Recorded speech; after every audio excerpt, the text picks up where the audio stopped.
Колку за јавност, ја претходно кажав, трет акцијски план на комисијата во Собраниево, а сме втори по бројка на акцијски планови после Шведска. Тоа беше мојата претходно аргумент или факт што го кажав.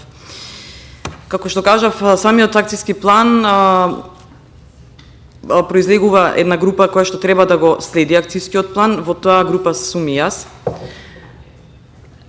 Има на одредени периоди евалуација на акцијскиот план. Ние пред да направиме нов, направивме евалуација на претходниот план за да видиме кои активности да ги превземеме во новиот акцијски план и да ги реализираме или да ги продолжиме. Но реализацијата, морам да кажам, на акцијскиот план се соочува со предизвиците што ги зборев претходно во мојата дебата.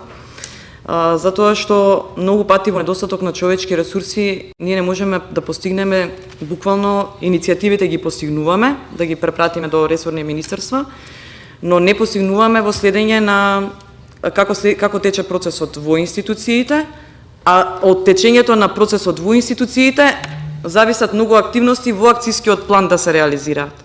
И тука ни е големиот проблем. Во недостаток можеби на ресурси, време и така натаму. Јас не би сакала да остане на хартија, би сакала овој мандат да биде со најмногу реализирани активности од акцијскиот план, ќе го сметам за свој, да речам, минус.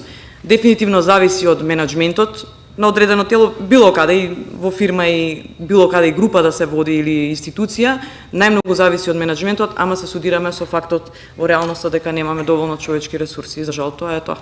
Благодарам.